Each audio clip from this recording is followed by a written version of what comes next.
ಶಾಂತಿ. ಮಧುರಾತಿ ಮಧುರ ಶಿವ ಪರಮಾತ್ಮ ತಂದೆಯ ಮಧುರ ಮಹಾವಾಕ್ಯವನ್ನು ಕೇಳೋಣ. ಇಂದಿನ ಮುರಳಿಯ ದಿನಾಂಕವಾಗಿದೆ 21/7/2025. ಪ್ರಾತಃ ಮುರಳಿ ಬಾಪ್ತಾದ ಮಧುಬನ್. ಮಧುರ ಮಕ್ಕಳೇ, ಪುರುಷಾರ್ಥ ಮಾಡಿ ದೈವಿ ಗುಣಗಳನ್ನು ಚೆನ್ನಾಗಿ ಧಾರಣೆ ಮಾಡಿಕೊಳ್ಳಬೇಕಾಗಿದೆ. ಯಾರಿಗೂ ದುಃಖವನ್ನು ಕೊಡಬೇಡಿ. ನಿಮ್ಮಲ್ಲಿ ಯಾವುದೇ ಆಸೂರಿ ಚಲನೆ ಇರಬಾರದು. ಇಂದಿನ ಪ್ರಶ್ನೆಯಾಗಿದೆ, ಯಾವ ಆಸೂರಿ ಗುಣ ನಿಮ್ಮ ಶೃಂಗಾರವನ್ನು ಹಾಳು ಮಾಡಿಬಿಡುತ್ತದೆ? ಉತ್ತರ: ಪರಸ್ಪರದಲ್ಲಿ ಹೊಡೆದಾಡುವುದು, ಜಗಳವಾಡುವುದು, ಮುನಿಸಿಕೊಳ್ಳುವುದು, ಸೇವಾ ಕೇಂದ್ರದಲ್ಲಿ ಬೆದರಿಕೆ ಹಾಕುವುದು, ದುಃಖ ಕೊಡುವುದು ಇವು ಆಸೂರಿ ಗುಣಗಳಾಗಿವೆ.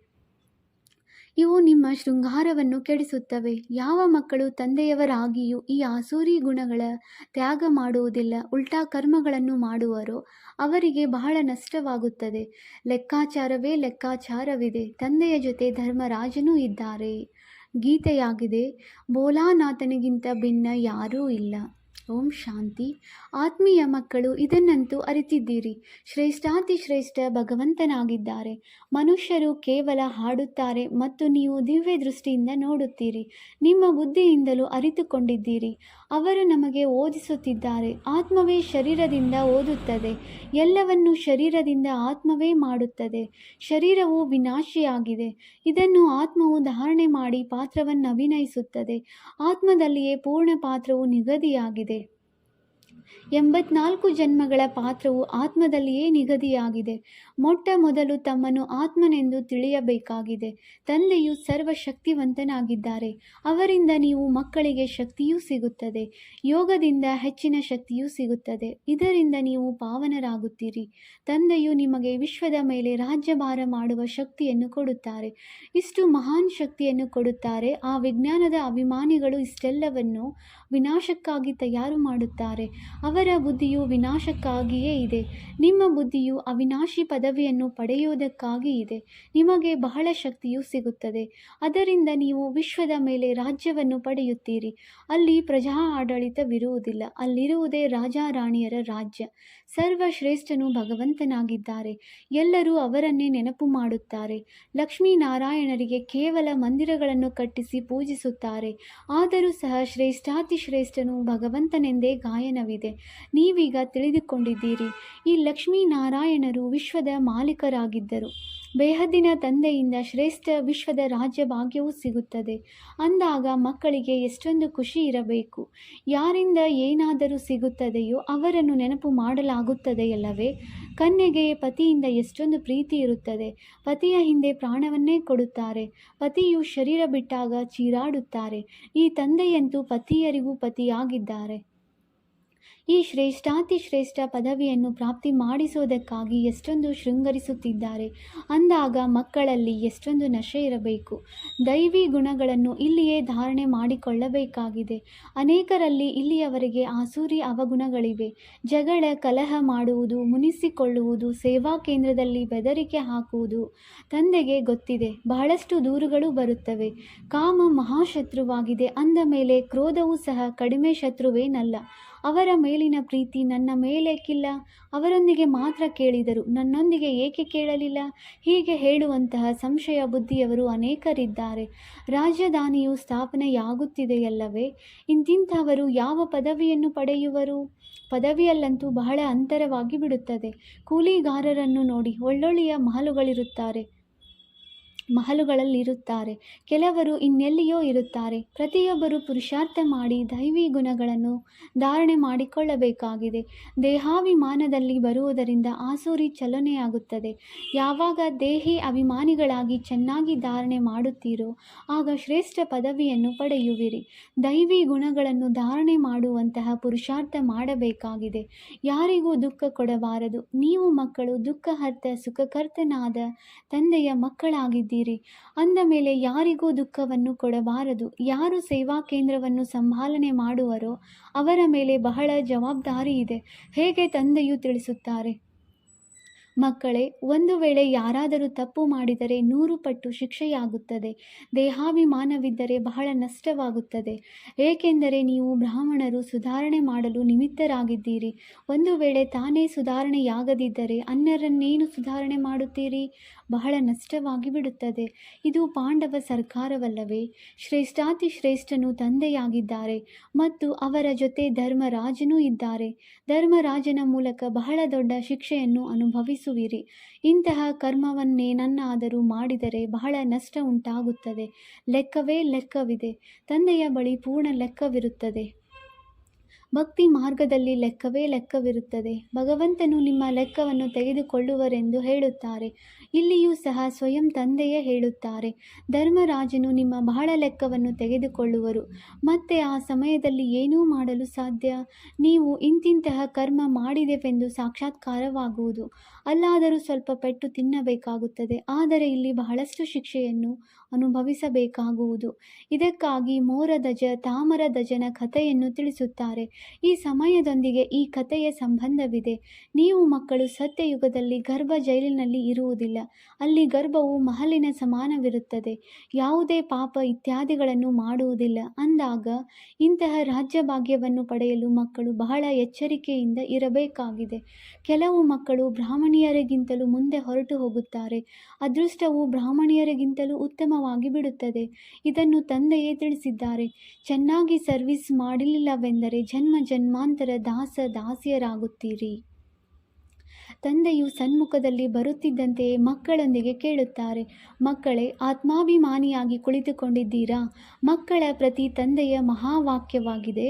ಮಕ್ಕಳೇ, ಆತ್ಮಾಭಿಮಾನಿಗಳಾಗುವ ಸಂಪೂರ್ಣ ಪುರುಷಾರ್ಥ ಮಾಡಬೇಕಾಗಿದೆ. ನಡೆಯುತ್ತಾ ತಿರುಗಾಡುತ್ತಾ ವಿಚಾರ ಸಾಗರ ಮಂಥನ ಮಾಡುತ್ತಾ ಇರಬೇಕಾಗಿದೆ. ಕೆಲವು ಮಕ್ಕಳು ನಾವು ಬೇಗನೆ ನರಕದ ಚೀಚಿ ಪ್ರಪಂಚದಿಂದ ಸುಖಧಾಮಕ್ಕೆ ಹೊರಟು ಹೋಗಬೇಕೆಂದು ತಿಳಿಯುತ್ತಾರೆ. ಇದಕ್ಕೆ ತಂದೆಯು ತಿಳಿಸುತ್ತಾರೆ, ಒಳ್ಳೊಳ್ಳೆಯ ಮಹಾರಥಿಗಳು ಸಹ ಯೋಗದಲ್ಲಿ ಕಡಿಮೆ. ಅವರಿಂದಲೂ ಪುರುಷಾರ್ಥ ಮಾಡಿಸಲಾಗುತ್ತದೆ. ಯೋಗವಿಲ್ಲದಿದ್ದರೆ ಒಮ್ಮೆಲೆ ಕೆಳಗೆ ಬೀಳುತ್ತಾರೆ. ಜ್ಞಾನವು ಬಹಳ ಸಹಜವಾಗಿದೆ. ಇತಿಹಾಸ ಭೂಗೋಳವೆಲ್ಲವೂ ಬುದ್ಧಿಯಲ್ಲಿ ಬಂದು ಬಿಡುತ್ತದೆ. ಬಹಳ ಒಳ್ಳೊಳ್ಳೆಯ ಮಕ್ಕಳಿದ್ದಾರೆ. ಪ್ರದರ್ಶಿನಿಯಲ್ಲಿ ತಿಳಿಸುವುದರಲ್ಲಿ ಬಹಳ ತೀಕ್ಷ್ಣವಾಗಿದ್ದಾರೆ. ಆದರೆ ಯೋಗವೂ ಇಲ್ಲ, ದೈವಿ ಗುಣಗಳೂ ಇಲ್ಲ. ಮಕ್ಕಳಲ್ಲಿ ಇನ್ನೂ ಯಾವ ಸ್ಥಿತಿಗಳಿವೆ ಎಂದು ಕೆಲವೊಮ್ಮೆ ಸಂಕಲ್ಪವು ಬರುತ್ತದೆ. ಪ್ರಪಂಚದಲ್ಲಿ ಎಷ್ಟೊಂದು ದುಃಖವಿದೆ. ಇದು ಬೇಗನೆ ಸಮಾಪ್ತಿಯಾಗಿ ಬಿಡಲಿ. ಬೇಗನೆ ಸುಖಧಾಮಕ್ಕೆ ಹೋಗೋಣವೆಂದು ಕಾಯುತ್ತಿದ್ದಾರೆ. ಹೇಗೆ ತಂದೆಯೊಂದಿಗೆ ಮಿಲನ ಮಾಡಲು ತವಕ ಪಡುತ್ತಾರೆ. ಏಕೆಂದರೆ ತಂದೆಯು ನಮಗೆ ಸ್ವರ್ಗದ ಮಾರ್ಗವನ್ನು ತಿಳಿಸುತ್ತಾರೆ. ಇಂತಹ ತಂದೆಯನ್ನು ನೋಡಲು ತವಕಿಸುತ್ತಾರೆ. ಈ ತಂದೆಯ ಸನ್ಮುಖದಲ್ಲಿ ಬಂದು ನಿತ್ಯವೂ ಕೇಳಬೇಕೆಂದು ತಿಳಿಯುತ್ತಾರೆ. ಇಲ್ಲಿ ಯಾವುದೇ ಜಂಜಾಟದ ಮಾತಿರುವುದಿಲ್ಲ. ಆದ್ದರಿಂದ ಇಲ್ಲಿ ಬಂದಾಗ ತಿಳಿದುಕೊಳ್ಳುತ್ತೀರಿ. ಆದರೆ ಹೊರಗಡೆ ಇದ್ದಾಗ ಎಲ್ಲರೊಂದಿಗೆ ಸಂಬಂಧವನ್ನು ನಿಭಾಯಿಸಬೇಕಾಗುತ್ತದೆ. ಇಲ್ಲದಿದ್ದರೆ ಏರುಪೇರಾಗಿ ಬಿಡುವುದು. ಆದ್ದರಿಂದ ತಂದೆಯು ಎಲ್ಲರಿಗೆ ಧೈರ್ಯ ತರಿಸುತ್ತಾರೆ. ಇದರಲ್ಲಿ ಬಹಳ ಗುಪ್ತ ಪರಿಶ್ರಮವಿದೆ. ನೆನಪಿನ ಶ್ರಮವನ್ನು ಯಾರೂ ಪಡುತ್ತಿಲ್ಲ. ಗುಪ್ತ ನೆನಪಿನಲ್ಲಿದ್ದಾಗ ತಂದೆಯ ಆದೇಶದನುಸಾರವೇ ನಡೆಯುತ್ತಾರೆ. ದೇಹಾಭಿಮಾನದ ಕಾರಣ ತಂದೆಯ ಆದೇಶದನುಸಾರ ನಡೆಯುವುದೇ ಇಲ್ಲ. ನಿಮ್ಮ ಚಾರ್ಟನ್ನು ಇಟ್ಟುಕೊಳ್ಳಿ, ಆಗ ನಿಮ್ಮ ಉನ್ನತಿಯಾಗುತ್ತದೆ ಎಂದು ಹೇಳುತ್ತೇನೆ. ಇದನ್ನು ಯಾರು ಹೇಳಿದರು? ಶಿವ ತಂದೆ. ಶಿಕ್ಷಕರು ಕೆಲಸವನ್ನು ಕೊಡುತ್ತಾರೆಂದು ತಯಾರು ಮಾಡಿಕೊಂಡು ಬರುತ್ತಾರಲ್ಲವೇ? ಇಲ್ಲಿ ಒಳ್ಳೊಳ್ಳೆಯ ಮಕ್ಕಳಿಗೂ ಸಹ ಮಾಯೆಯು ತಂದೆಯು ಕೊಟ್ಟಿರುವ ಕೆಲಸವನ್ನು ಮಾಡಲು ಬಿಡುವುದಿಲ್ಲ. ಒಳ್ಳೊಳ್ಳೆಯ ಮಕ್ಕಳ ಚಾರ್ಟ್ ತಂದೆಯ ಬಳಿ ಬಂದಾಗ ನೋಡಿ ಹೇಗೆ ನೆನಪಿನಲ್ಲಿರುತ್ತೀರೆಂದು ತಿಳಿಸುವರು. ನಾವಾತ್ಮರು ಒಬ್ಬ ಪ್ರಿಯತಮನ ಪ್ರಿಯತಮೆಯರೆಂದು ತಿಳಿಯುತ್ತಾರೆ. ಆ ದೈಹಿಕ ಪ್ರಿಯತಮೆಯರಂತೂ ಅನೇಕ ಪ್ರಕಾರದವರಿರುತ್ತಾರೆ. ನೀವು ಬಹಳ ಹಳೆಯ ಪ್ರಿಯತಮೆಯರಾಗಿದ್ದೀರಿ. ಈಗ ನೀವು ದೇಹಿ ಅಭಿಮಾನಿಗಳಾಗಬೇಕಾಗಿದೆ. ಏನನ್ನಾದರೂ ಸಹನೆ ಮಾಡಲೇಬೇಕಾಗುತ್ತದೆ. ನಾನೇ ಎಲ್ಲ ತಿಳಿದಿದ್ದೇನೆಂದು ತಿಳಿಯಬಾರದು. ನಿಮ್ಮ ಮೂಳೆಗಳನ್ನು ಮುರಿದುಕೊಳ್ಳಿ ಎಂದು ತಂದೆಯು ಹೇಳುವುದಿಲ್ಲ. ತಂದೆಯಂತೂ ಯಾವಾಗಲೂ ತಿಳಿಸುತ್ತಾರೆ, ಮಕ್ಕಳೇ, ನಿಮ್ಮ ಆರೋಗ್ಯವನ್ನು ಚೆನ್ನಾಗಿಟ್ಟುಕೊಳ್ಳಿ, ಆಗ ಸೇವೆಯನ್ನು ಚೆನ್ನಾಗಿ ಮಾಡುವಿರಿ. ರೋಗಿಯಾದರೆ ಸೇವೆ ಮಾಡಲು ಆಗುವುದಿಲ್ಲ. ಕೆಲವರು ಆಸ್ಪತ್ರೆಯಲ್ಲಿಯೂ ಅನ್ಯರಿಗೆ ತಿಳಿಸುವ ಸೇವೆ ಮಾಡುತ್ತಾರೆ. ಆಗ ಇವರಂತೂ ಫರಿಷ್ಠೆಗಳಾಗಿದ್ದಾರೆಂದು ವೈದ್ಯರು ಹೇಳುತ್ತಾರೆ. ಚಿತ್ರಗಳನ್ನು ಜೊತೆಯಲ್ಲಿ ತೆಗೆದುಕೊಂಡು ಹೋಗುತ್ತಾರೆ. ಯಾರು ಇಂತಹ ಸೇವೆ ಮಾಡುವರೋ ಅವರಿಗೆ ದಯಾಹೃದಯಿಗಳೆಂದು ಹೇಳಲಾಗುತ್ತದೆ. ಸರ್ವಿಸ್ ಮಾಡುವುದರಿಂದ ಯಾರಾದರೂ ಬಂದೇ ಬರುತ್ತಾರೆ. ಎಷ್ಟೆಷ್ಟು ನೆನಪಿನ ಬಲದಲ್ಲಿರುತ್ತೀರೋ ಅಷ್ಟು ಮನುಷ್ಯರನ್ನು ನೀವು ಸೆಳೆಯುತ್ತೀರಿ. ಇದರಲ್ಲಿಯೂ ಶಕ್ತಿ ಇದೆ. ಮೊದಲು ಪವಿತ್ರತೆ, ನಂತರ ಶಾಂತಿ, ಕೊನೆಯಲ್ಲಿ ಸುಖವೆಂದು ಹೇಳಲಾಗುತ್ತದೆ. ನೆನಪಿನ ಬಲದಿಂದಲೇ ನೀವು ಪವಿತ್ರರಾಗುತ್ತೀರಿ. ನಂತರ ಜ್ಞಾನ ಬಲವಾಗಿದೆ. ನೆನಪಿನಲ್ಲಿ ನಿರ್ಬಲರಾಗಬೇಡಿ. ನೆನಪಿನಲ್ಲಿಯೇ ವಿಘ್ನಗಳು ಬರುತ್ತವೆ. ನೆನಪಿನಲ್ಲಿದ್ದಾಗ ನೀವು ಪವಿತ್ರರೂ ಆಗುವಿರಿ ಮತ್ತು ದೈವಿ ಗುಣಗಳು ಬಂದು ಬಿಡುತ್ತವೆ. ತಂದೆಯ ಮಹಿಮೆಯನ್ನಂತೂ ತಿಳಿದುಕೊಂಡಿದ್ದೀರಲ್ಲವೇ? ತಂದೆಯು ಎಷ್ಟೊಂದು ಸುಖ ಕೊಡುತ್ತಾರೆ. 21 ಜನ್ಮಗಳಿಗಾಗಿ ನಿಮ್ಮನ್ನು ಸುಖಕ್ಕೆ ಯೋಗ್ಯರನ್ನಾಗಿ ಮಾಡುತ್ತಾರೆ. ಅಂದಾಗ ಎಂದೂ ಯಾರಿಗೂ ದುಃಖವನ್ನು ಕೊಡಬಾರದು. ಕೆಲವು ಮಕ್ಕಳು ಡಿಸ್ಸರ್ವಿಸ್ ಮಾಡಿ ತಮ್ಮನ್ನು ತಾವು ಶಾಪಗ್ರಸ್ತರನ್ನಾಗಿ ಮಾಡಿಕೊಳ್ಳುತ್ತಾರೆ. ಅನ್ಯರಿಗೆ ಬಹಳ ತೊಂದರೆ ಕೊಡುತ್ತಾರೆ. ಕುಪುತ್ರರಾಗುತ್ತಾರೆಂದರೆ ತಮ್ಮನ್ನು ತಾವೇ ಶಾಪಗ್ರಸ್ತರನ್ನಾಗಿ ಮಾಡಿಕೊಳ್ಳುತ್ತಾರೆ. ಡಿಸ್ಸರ್ವಿಸ್ ಮಾಡುವುದರಿಂದ ಒಮ್ಮೆಲೆ ಕೆಳಗೆ ಬೀಳುತ್ತಾರೆ. ಅನೇಕ ಮಕ್ಕಳಿದ್ದಾರೆ, ವಿಕಾರದಲ್ಲಿ ಕೆಳಗೆ ಬೀಳುತ್ತಾರೆ, ಇಲ್ಲವೇ ಕ್ರೋಧದಲ್ಲಿ ವಿದ್ಯೆಯನ್ನು ಬಿಟ್ಟು ಬಿಡುತ್ತಾರೆ. ಅನೇಕ ಪ್ರಕಾರದ ಮಕ್ಕಳು ಇಲ್ಲಿ ಕುಳಿತಿದ್ದಾರೆ. ಇಲ್ಲಿಂದ ರಿಫ್ರೆಶ್ ಆಗಿ ಹೋದಾಗ ತಪ್ಪುಗಳಿಗಾಗಿ ಪಶ್ಚಾತ್ತಾಪ ಪಡುತ್ತಾರೆ. ಆದರೂ ಸಹ ಪಶ್ಚಾತ್ತಾಪದಿಂದ ಪಾಪವೇನು ಕಳೆಯಲು ಸಾಧ್ಯವಿಲ್ಲ. ತಮ್ಮ ಮೇಲೆ ತಾವೇ ಕ್ಷಮೆಯನ್ನು ಮಾಡಿಕೊಳ್ಳಿ, ನೆನಪಿನಲ್ಲಿರಿ ಎಂದು ತಂದೆಯು ತಿಳಿಸುತ್ತಾರೆ. ತಂದೆಯು ಯಾರನ್ನೂ ಕ್ಷಮೆ ಮಾಡುವುದಿಲ್ಲ. ಇದು ವಿದ್ಯೆಯಾಗಿದೆ. ತಂದೆಯು ಓದಿಸುತ್ತಾರೆ. ಮಕ್ಕಳು ತಮ್ಮ ಮೇಲೆ ತಾವೇ ಕೃಪೆ ತೋರಿಸಿಕೊಂಡು ಓದಬೇಕಾಗಿದೆ. ಒಳ್ಳೆಯ ಗುಣವನ್ನು ಇಟ್ಟುಕೊಳ್ಳಬೇಕಾಗಿದೆ. ತಂದೆಯು ಬ್ರಾಹ್ಮಣಿಯರಿಗೆ ತಿಳಿಸುತ್ತಾರೆ, ರಿಜಿಸ್ಟರನ್ನು ತೆಗೆದುಕೊಂಡು ಬನ್ನಿ. ಪ್ರತಿಯೊಬ್ಬರ ಸಮಾಚಾರವನ್ನು ಕೇಳಿ, ಅದರಂತೆಯೇ ಸಲಹೆ ನೀಡಲಾಗುತ್ತದೆ. ಇದರಿಂದ ಬ್ರಾಹ್ಮಣಿ ದೂರು ಕೊಟ್ಟಿದ್ದಾರೆಂದು ತಿಳಿದು ಇನ್ನೂ ಹೆಚ್ಚಿನ ಡಿಸ್ಸರ್ವಿಸ್ ಮಾಡಲು ತೊಡಗುತ್ತಾರೆ. ಬಹಳ ಪರಿಶ್ರಮವಾಗುತ್ತದೆ. ಮಾಯೆಯು ದೊಡ್ಡ ಶತ್ರುವಾಗಿದೆ. ಮಂಗನಿಂದ ಮಂದಿರಕ್ಕೆ ಯೋಗ್ಯರಾಗಲು ಬಿಡುವುದಿಲ್ಲ. ಶ್ರೇಷ್ಠ ಪದವಿಯನ್ನು ಪಡೆಯುವುದಕ್ಕೆ ಬದಲು ಇನ್ನೂ ಕೆಳಗಿಳಿಯುತ್ತಾರೆ. ಅಂಥವರು ಮತ್ತೆಂದೂ ಮೇಲೇಳಲು ಸಾಧ್ಯವಿಲ್ಲ. ತಂದೆಯು ಮಕ್ಕಳಿಗೆ ಮತ್ತೆ ಮತ್ತೆ ತಿಳಿಸುತ್ತಾರೆ, ಇದು ಬಹಳ ಉನ್ನತವಾದ ಗುರಿಯಾಗಿದೆ. ವಿಶ್ವದ ಮೇಲೆ ಮಾಲೀಕರಾಗಬೇಕಾಗಿದೆ. ಹಿರಿಯ ವ್ಯಕ್ತಿಗಳ ಮಕ್ಕಳು ಬಹಳ ಘನತೆಯಿಂದ ನಡೆಯುತ್ತಾರೆ. ಎಲ್ಲಿಯೂ ತಂದೆಯ ಗೌರವವನ್ನು ಕಳೆಯಬಾರದೆಂದು ಬಹಳ ರಾಯಲ್ಟಿಯಿಂದ ನಡೆಯುತ್ತಾರೆ. ನಿಮ್ಮ ತಂದೆಯು ಎಷ್ಟು ಒಳ್ಳೆಯವರಾಗಿದ್ದಾರೆ. ನೀವು ಎಷ್ಟೊಂದು ಕುಪುತ್ರರಾಗಿದ್ದೀರಿ. ನೀವು ತಮ್ಮ ತಂದೆಯ ಗೌರವವನ್ನು ಕಳೆಯುತ್ತಿದ್ದೀರಿ. ಇಲ್ಲಂತೂ ಪ್ರತಿಯೊಬ್ಬರೂ ತಮ್ಮ ಗೌರವವನ್ನು ಕಳೆದುಕೊಳ್ಳುತ್ತಾರೆ. ಬಹಳ ಶಿಕ್ಷೆಗಳನ್ನು ಅನುಭವಿಸಬೇಕಾಗುತ್ತದೆ. ತಂದೆಯು ಸಾವಧಾನ ನೀಡುತ್ತಾರೆ. ಬಹಳ ಎಚ್ಚರಿಕೆಯಿಂದ ನಡೆಯಿರಿ. ಪಂಜರದ ಪಕ್ಷಿಗಳಾಗಬೇಡಿ. ಪಂಜರದ ಪಕ್ಷಿಗಳೂ ಸಹ ಇಲ್ಲಿಯೇ ಇರುತ್ತವೆ. ಸತ್ಯಯುಗದಲ್ಲಿ ಯಾವುದೇ ಪಂಜರ, ಜೈಲುಗಳಿರುವುದಿಲ್ಲ. ಆದರೂ ಸಹ ಓದಿ ಶ್ರೇಷ್ಠ ಪದವಿಯನ್ನು ಪಡೆಯಬೇಕು. ಹುಡುಗಾಟಿಕೆ ಮಾಡಬೇಡಿ. ಯಾರಿಗೂ ದುಃಖವನ್ನು ಕೊಡಬೇಡಿ. ನೆನಪಿನ ಯಾತ್ರೆಯಲ್ಲಿರಿ. ನೆನಪೇ ಕೆಲಸಕ್ಕೆ ಬರುವುದು. ಪ್ರದರ್ಶಿನಿಯಲ್ಲಿಯೂ ಮುಖ್ಯವಾಗಿ ಇದೇ ಮಾತನ್ನು ತಿಳಿಸಿ. ತಂದೆಯ ನೆನಪಿನಿಂದಲೇ ಪಾವನರಾಗುತ್ತೀರಿ. ಎಲ್ಲರೂ ಪಾವನರಾಗಲು ಬಯಸುತ್ತಾರೆ. ಇದು ಪತಿತ ಪ್ರಪಂಚವಾಗಿದೆ. ಸರ್ವರ ಸದ್ಗತಿ ಮಾಡಲು ಒಬ್ಬ ತಂದೆಯೇ ಬರುತ್ತಾರೆ. ಕ್ರೈಸ್ಟ್, ಬುದ್ಧ ಮೊದಲಾದವರು ಯಾವುದೇ ಸದ್ಗತಿ ಮಾಡಲು ಸಾಧ್ಯವಿಲ್ಲ. ಮತ್ತೆ ಬ್ರಹ್ಮನ ಹೆಸರನ್ನು ತೆಗೆದುಕೊಳ್ಳುತ್ತಾರೆ. ಬ್ರಹ್ಮನಿಗೂ ಸದ್ಗತಿ ದಾತನೆಂದು ಹೇಳಲು ಸಾಧ್ಯವಿಲ್ಲ. ಇವರು ದೇವಿ ದೇವತಾ ಧರ್ಮಕ್ಕೆ ನಿಮಿತ್ತನಾಗಿದ್ದಾರೆ. ಬಲೆ, ದೇವಿ ದೇವತಾ ಧರ್ಮದ ಸ್ಥಾಪನೆಯನ್ನು ಶಿವ ತಂದೆಯು ಮಾಡುತ್ತಾರೆ. ಆದರೂ ಸಹ ಬ್ರಹ್ಮ, ವಿಷ್ಣು, ಶಂಕರನೆಂದು ಹೆಸರಿದೆಯಲ್ಲವೇ? ತ್ರಿಮೂರ್ತಿ ಬ್ರಹ್ಮನೆಂದು ಹೇಳಿಬಿಡುತ್ತಾರೆ.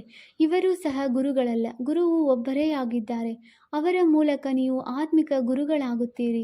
ಬಾಕಿ ಅವರೆಲ್ಲರೂ ಧರ್ಮ ಸ್ಥಾಪಕರಾಗಿದ್ದಾರೆ. ಧರ್ಮ ಸ್ಥಾಪಕರಿಗೆ ಸದ್ಗತಿ ದಾತನೆಂದು ಹೇಳಲು ಹೇಗೆ ಸಾಧ್ಯ? ಇವು ತಿಳಿದುಕೊಳ್ಳುವ ಗುಪ್ತ ಮಾತುಗಳಾಗಿವೆ. ಅನ್ಯ ಧರ್ಮ ಸ್ಥಾಪಕರಂತೂ ಕೇವಲ ಧರ್ಮ ಸ್ಥಾಪನೆ ಮಾಡುತ್ತಾರೆ. ಅವರ ಹಿಂದೆ ಎಲ್ಲರೂ ಬಂದು ಬಿಡುತ್ತಾರೆ.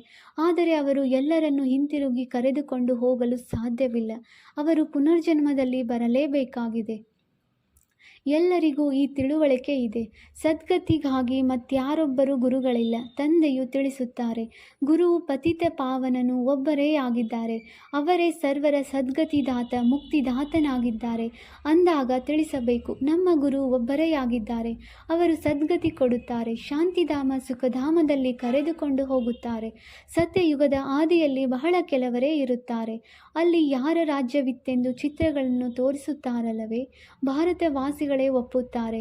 ದೇವತೆಗಳ ಪೂಜಾರಿಗಳು ಒಪ್ಪುತ್ತಾರೆ. ಇವರು ಸ್ವರ್ಗದ ಮಾಲೀಕರಾಗಿದ್ದಾರೆ. ಸ್ವರ್ಗದಲ್ಲಿ ಇವರ ರಾಜ್ಯವಿತ್ತು. ಆಗ ಉಳಿದೆಲ್ಲ ಆತ್ಮಗಳು ಎಲ್ಲಿದ್ದರು? ಅವಶ್ಯವಾಗಿ ನಿರಾಕಾರಿ ಪ್ರಪಂಚದಲ್ಲಿದ್ದರೆಂದು ಹೇಳುತ್ತಾರೆ. ಇದನ್ನು ಸಹ ನೀವು ಈಗ ತಿಳಿದುಕೊಂಡಿದ್ದೀರಿ. ಮೊದಲು ಏನೂ ತಿಳಿದಿರಲಿಲ್ಲ. ಈಗ ನಿಮ್ಮ ಬುದ್ಧಿಯಲ್ಲಿ ಚಕ್ರವು ಸುತ್ತುತ್ತಿರುತ್ತದೆ. ಅವಶ್ಯವಾಗಿ 5,000 ವರ್ಷಗಳ ಮೊದಲು ಭಾರತದಲ್ಲಿ ಇವರ ರಾಜ್ಯವಿತ್ತು. ಯಾವಾಗ ಜ್ಞಾನದ ಪ್ರಾರಬ್ಧವು ಪೂರ್ಣವಾಗುವುದು, ಆಗ ಮುಕ್ತಿ ಮಾರ್ಗವು ಆರಂಭವಾಗುತ್ತದೆ. ನಂತರ ಹಳೆಯ ಪ್ರಪಂಚದಿಂದ ವೈರಾಗ್ಯವೂ ಬೇಕು.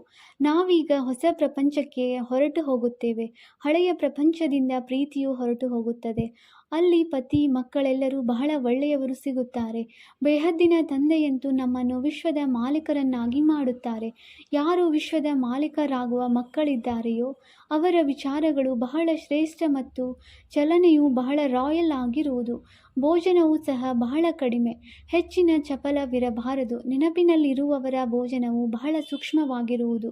ಅನೇಕರಿಗೆ ತಿನ್ನುವುದರ ಕಡೆ ಬುದ್ಧಿಯು ಹೊರಟು ಹೋಗುತ್ತದೆ. ನೀವು ಮಕ್ಕಳಿಗಂತೂ ವಿಶ್ವದ ಮಾಲೀಕರಾಗುವ ಖುಷಿ ಇದೆ. ಖುಷಿಯಂತಹ ಔಷಧಿ ಇಲ್ಲವೆಂದು ಹೇಳಲಾಗುತ್ತದೆ. ಸದಾ ಇಂತಹ ಖುಷಿಯಲ್ಲಿರಿ. ಆಹಾರ ಪಾನೀಯಗಳು ಸಹ ಕಡಿಮೆಯಾಗಿ ಬಿಡಲಿ. ಬಹಳ ತಿನ್ನುವುದರಿಂದ ಭಾರಿಯಾಗಿ ಬಿಡುತ್ತೀರಿ. ನಂತರ ಅದರಿಂದ ತೂಕಡಿಸುತ್ತೀರಿ. ನಂತರ ಬಾಬಾ ನಿದ್ರೆಯು ಬರುತ್ತದೆ ಎಂದು ಹೇಳುತ್ತೀರಿ. ಆದ್ದರಿಂದ ಭೋಜನವು ಸದಾ ಏಕರಸವಾಗಿರಬೇಕು. ಭೋಜನವು ಚೆನ್ನಾಗಿದ್ದರೆ ಹೆಚ್ಚು ತಿನ್ನುವುದಲ್ಲ. ಒಳ್ಳೆಯದು, ಮಧುರಾತಿ ಮಧುರ, ಅಗಲಿ ಹೋಗಿ ಮರಳಿ ಸಿಕ್ಕಿರುವ ಮಕ್ಕಳ ಪ್ರತಿ ಮಾತಾಪಿತ ಬಾಪ್ ದಾದಾರವರ ನೆನಪು, ಪ್ರೀತಿ ಹಾಗೂ ಸುಪ್ರಭಾತ. ಆತ್ಮೀಯ ಮಕ್ಕಳಿಗೆ ಆತ್ಮೀಯ ತಂದೆಯ ನಮಸ್ತೆ.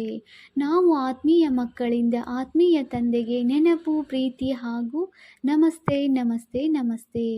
ಧಾರಣೆಗಾಗಿ ಮುಖ್ಯ ಸಾರ. ಪಾಯಿಂಟ್ ನಂಬರ್ 1, ನಾವು ದುಃಖಹರ್ತ ಸುಖಕರ್ತ ತಂದೆಯ ಮಕ್ಕಳಾಗಿದ್ದೇವೆ.